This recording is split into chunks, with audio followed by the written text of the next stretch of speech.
ভোটে নিরঙ্কুশ জয়ের পর প্রথম সংবাদ সম্মেলনে তারেক রহমান যা বললেন তার চেয়েও বেশি গুরুত্বপূর্ণ তিনি যা বললেন না।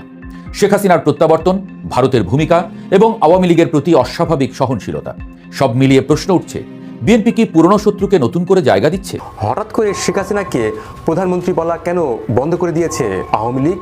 এটি কি কৌশল নাকি বাস্তবতা মেনে নেওয়ার সূচনা? দর্শক, ব্রেকিং নিউজ। সেনাপ্রধানের যে ঘোষণায় রাজনীতি তোলপাড়, আর বিএনপি জামায়াতকে নিয়ে ইন্টারন্যাশনাল খেলা শুরু। দর্শক, বিষয়টি বিস্তারিত জানতে না টেনে দেখুন সম্পূর্ণ ভিডিওটি। ভোট শেষ, রায় হয়ে গেছে। দেশের 2/3 আসনে জয় নিশ্চিত করে সরকার গঠন করতে যাচ্ছে বাংলাদেশ জাতীয়তাবাদী দল বিএনপি। আর ঠিক সেই মুহূর্তেই রাজনীতির বাতাসে ভেসে আসে এক অস্বস্তিকর প্রশ্ন, বিএনপি কি ক্ষমতায় এসে প্রতিশোধ নেবে নাকি প্রতিদ্বন্দ্বীকেই নতুন করে বাঁচিয়ে তুলবে? এই প্রশ্নটা হঠাৎ আসেনি, এসেছে তারেক রহমানের প্রথম সংবাদ সম্মেলনের প্রতিটি শব্দ, প্রতিটি নীরবতা থেকে। শেখ হাসিনাকে ফেরানো নিয়ে কণ্ঠে দৃঢ়তা, ভাষায় সংযম। ভোটের আগে আওয়ামী ভোটারদের নিজের কাছে টানতে বিএনপির ছিল অনেক রকম প্রতিশ্রুতি। নির্বাচনের পর ক্ষমতাচ্যুত সাবেক প্রধানমন্ত্রী শেখ হাসিনাকে দেশে ফিরিয়ে আনা হবে কিনা, এই প্রশ্নে তারেক রহমানের উত্তর ছিল ঠান্ডা হিসেবেই। তিনি বলেন এটি আইনি প্রক্রিয়ার উপর নির্ভর করে। কিন্তু বাংলাদেশের রাজনীতিতে কি কখনো শুধু আইনি প্রক্রিয়াই শেষ কথা? যে দল বছরের পর বছর মামলা, জেল, নির্যাতন আর নির্বাসনের শিকার, তাদের মুখে এমন সংযত উত্তর অনেককেই অবাক করেছে। আরও অবাক করেছে দুর্নীতির মামলা চলবে কিনা, আন্তর্জাতিক অপরাধ আদালতের রায় পুনর্বিবেচনা হবে কিনা, এসব প্রশ্নে মুখে কলুপ এঁটে রাখা। এই নীরবতা কি কৌশল নাকি কোনো অদৃশ্য সমঝোতার প্রথম ইঙ্গিত? শেখ হাসিনার প্রত্যাবর্তন প্রশ্নে ভারতের ভূমিকা বরাবরের মতোই কেন্দ্রীয়।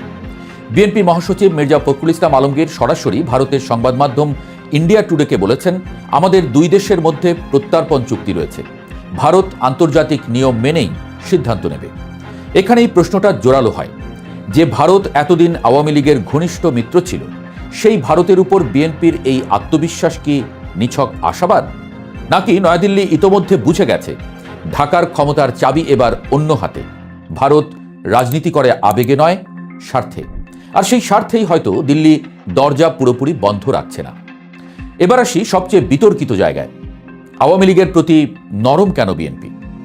ভোটের পরদিনই পঞ্চগড়ে নিষিদ্ধ থাকা বাংলাদেশ আওয়ামী লীগের একটি কার্যালয়ের তালা খুলে দিলেন বিএনপি নেতা।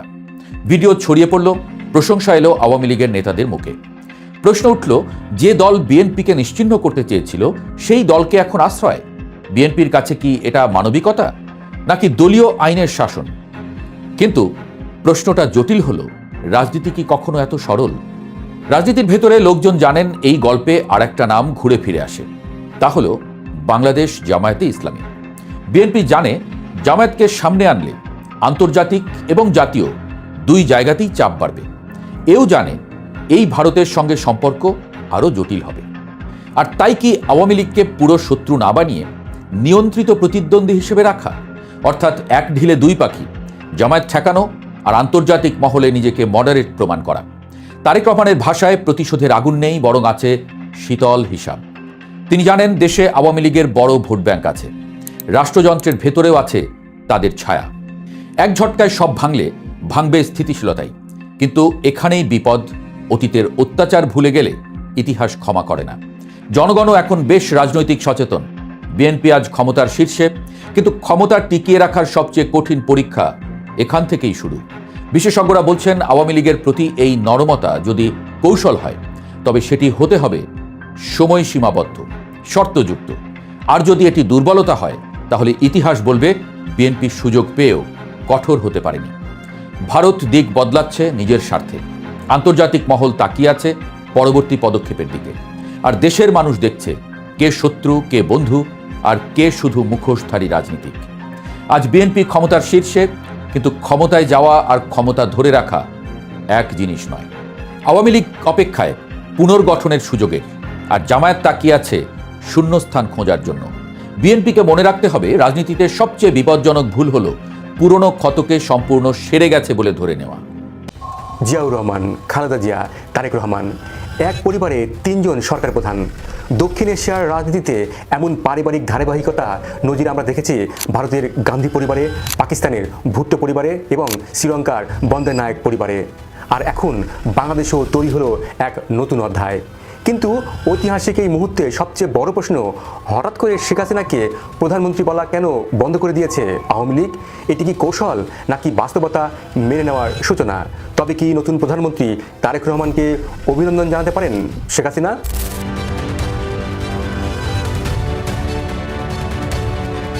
ত্রয়োদশ জাতীয় সংসদ নির্বাচনকে কেন্দ্র করে শুরু থেকে উত্তপ্ত ছিল বাংলাদেশের রাজনৈতিক পরিবেশ। আওয়ামী লীগ ভোটে অংশ নিতে পারেনি, তারা একে প্রহসনে নির্বাচন বলে বয়কটের ডাক দেয়। ভোটের পর আওয়ামী লীগের অভিযোগ তোলে ব্যাপক কারচুপি হয়েছে। দেশের কয়েকটি গণমাধ্যম এবং ট্রান্সপারেন্সি ইন্টারন্যাশনাল বাংলাদেশেও অনিয়মের অভিযোগ তোলে। অন্যদিকে নির্বাচন কমিশন বলছে জনগণের ভোটেই বিএনপি 2/3 সংখ্যাগরিষ্ঠতা পেয়েছে। এই বাস্তবতায় তারেক রহমান শপথ নিলেন। ঢাকায় শপথ অনুষ্ঠানে ভারত, পাকিস্তান সহ বহু দেশের প্রতিনিধি উপস্থিত ছিলেন।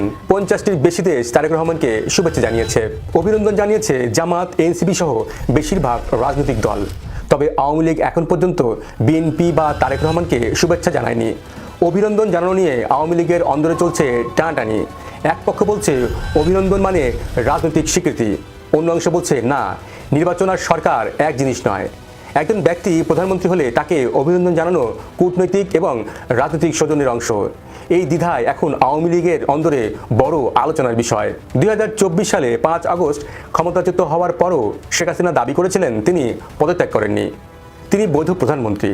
আওয়ামী লীগও এতদিন শেখ হাসিনাকে প্রধানমন্ত্রী হিসেবে সম্বোধন করত, কিন্তু 17 জানুয়ারি থেকে আওয়ামী লীগের অফিসিয়াল লেখায় শেখ হাসিনাকে আর বাংলাদেশের প্রধানমন্ত্রী বলা হচ্ছে না, এখন তাকে বলা হচ্ছে বঙ্গবন্ধু কন্যা জননেত্রী। এই পরিবর্তন কি কেবল ভাষার, নাকি এর ভিতরে লুকিয়ে আছে বড় রাজনৈতিক বার্তা? রাজনীতিতে শব্দ খুবই গুরুত্বপূর্ণ, বিশেষ করে ক্ষমতার প্রশ্নে। যদি আওয়ামী লীগ নিজেই প্রধানমন্ত্রী শব্দটি বাদ দেয়, তাহলে তা কি বাস্তবতা মেনে নেওয়ার প্রথম ইঙ্গিত? যদি ভবিষ্যতে আওয়ামী লীগের উপর থেকে নিষেধাজ্ঞা প্রত্যাহার করতে হয়, যদি রাজনীতিতে ফিরে আসতে হয়, তাহলে তো আলোচনায় বসতে হবে বর্তমান সরকারের সঙ্গেই, অর্থাৎ তারেক রহমানের সঙ্গেই। আওয়ামী লীগের একাংশ মনে করছে অভিনন্দন জানানো মানে আত্মসমর্পণ নয়, বরং রাজনৈতিক দরজা খোলা রাখা। তারা উদাহরণ টানছেন অতীতের। শেখ হাসিনার সময়ে অনুষ্ঠিত কিছু নির্বাচনকে পশ্চিমা বিশ্ব পুরোপুরি স্বীকৃতি না দিলেও শপথ নেওয়ার পর তাকে অভিনন্দন জানিয়েছিল। তাহলে আওয়ামী লীগ কি সেই একই কূটনৈতিক পথ অনুসরণ করবে? তারেক রহমানকে অভিনন্দন না জানালে কি হবে?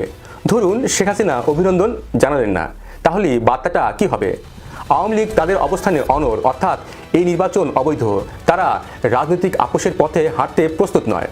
আন্তর্জাতিক মহলে এটি কঠোর অবস্থান হিসেবে দেখা যেতে পারে, কিন্তু কিছু ঝুঁকিও কিন্তু আছে।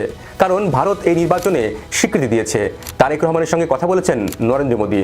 তাই বয়কট রাজনীতিতে আওয়ামী লীগ অনড় থাকলে দীর্ঘমেয়াদে বিচ্ছিন্ন হওয়ার ঝুঁকি আছে। আর যদি তারেক রহমানকে অভিনন্দন জানায়, তাহলে বার্তাটি কি যাবে? যদি শেখ হাসিনা অভিনন্দন জানান, তাহলে আন্তর্জাতিক মহলে ইতিবাচক বার্তা যাবে। ভবিষ্যতে সংলাপের পথ খুলবে, আওয়ামী লীগের কৌশলগত নমনীয়তা প্রমাণিত হবে। কিন্তু দলের ভিতরে তা নিয়ে বিতর্ক তৈরি হতে পারে, কারণ যারা নির্বাচনকে প্রহসন বলেছেন তারা প্রশ্ন তুলবেন, তাহলে সেই প্রহসনের ফলাফলকে কেন স্বীকৃতি দেওয়া হলো? তারেক রহমান এখন শুধু প্রধানমন্ত্রী নন, তিনি বিএনপি চেয়ারম্যানও, অর্থাৎ দলীয় পদমর্যাদায় তিনি শেখ হাসিনার সমপর্যায়ে। এই সমীকরণ রাজনীতিকে আরও জটিল করে তুলেছে। এটি শুধু সরকার বনাম বিরোধী দল নয়, এটি দুই বৃহৎ রাজনৈতিক পরিবারের সরাসরি মুখোমুখি অবস্থান। দক্ষিণ এশিয়ার রাজনীতিতে পারিবারিক উত্তরাধিকার নতুন কিছু নয়, কিন্তু বাংলাদেশে এই পর্যায়ে ধারাবাহিকতা নতুন রাজনৈতিক বাস্তবতা তৈরি করেছে। আসলে আওয়ামী লীগ এখন সময় নিচ্ছে, সরাসরি অভিনন্দন না জানিয়ে আবার সম্পূর্ণ অস্বীকৃতি না জানিয়ে একটি মধ্যপথ খোঁজা হচ্ছে। সম্ভবত কোনো আনুষ্ঠানিক ভাষায় নির্বাচনের বৈধতা নিয়ে অবস্থান অক্ষুণ্ণ রেখে প্রধানমন্ত্রী হিসেবে দায়িত্ব নেওয়ার জন্য সৌজন্যমূলক শুভেচ্ছা জানানো হতে পারে, অথবা সম্পূর্ণ নীরব থেকেও রাজনৈতিক বার্তা দেওয়া হতে পারে, আমরা মানছি না এমন একটি বার্তা। কিন্তু একটি বিষয় নিশ্চিত, বাংলাদেশের রাজনীতিতে নতুন অধ্যায় শুরু হয়েছে। এই অধ্যায়ে প্রতিটি শব্দ, প্রতিটি নীরবতা রাজনৈতিক অর্থ বহন করে। শেখ হাসিনা কি তারেক রহমানকে অভিনন্দন জানাবেন, নাকি নিরাপত্তাই হবে সবচেয়ে বড় রাজনৈতিক বার্তা? দর্শক, এই ভিডিওতে আপনাদের সাথে সম্প্রতি সময়ে ঘটে যাওয়া কিছু গুরুত্বপূর্ণ তথ্য শেয়ার করা হলো। এই সম্পর্কে আপনার গুরুত্বপূর্ণ মতামত আমাদের কমেন্ট বক্সে জানিয়ে দিতে পারেন। আর ভিডিওতে একটি লাইক দিয়ে আপনাকে অসংখ্য আপনার বন্ধুদের ধন্যবাদ। সাথে শেয়ার করতে ভিডিওটি পারেন। ভালো লাগলে এখনকার জন্য একটি বিদায় লাইক নিচ্ছি। দিয়ে আপনার আল্লাহ হাফেজ। বন্ধুদের সাথে